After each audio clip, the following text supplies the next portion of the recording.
Senhor presidente, senhoras vereadoras, senhores vereadores, em razão do aumento de casos de agressões de maus-tratos contra animais nos últimos anos, mesmo com leis mais rígidas, faz-se necessário o aumento das penalidades em Caxias do Sul, pois a cada dia se evidencia que não tem sido suficiente para proteger efetivamente os animais, punir devidamente os infratores, haja vista o crescente aumento de casos de maus-tratos e consequente impunidade.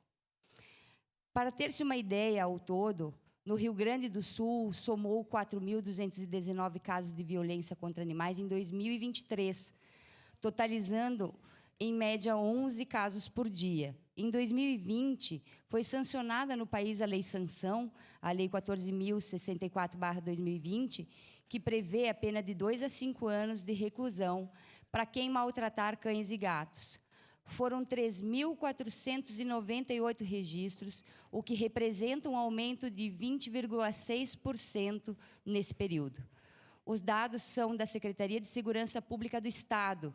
Em Caxias do Sul, o índice também cresceu, passando de 63 em 2022 para 431 casos em 2024.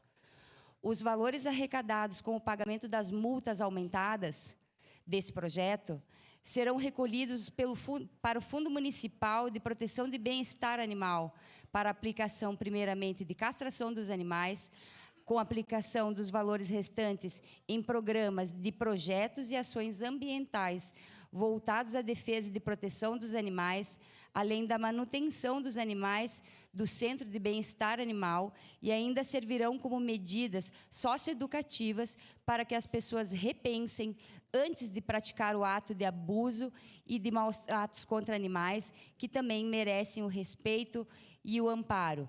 Caxias do Sul, 9 de abril de 2025, 150 da colonização, 135 da emancipação política. Assinam esse documento os vereadores Rafael Malcorra Bueno e eu, vereadora Andressa Malman. Gostaria de dizer, colegas, finalizando, que na terça-feira da próxima semana, esse projeto estará em votação e eu conto com o voto favorável dos nobres colegas. Bom dia, seria isso, presidente. Obrigado, vereadora Andressa Malman. Encerrada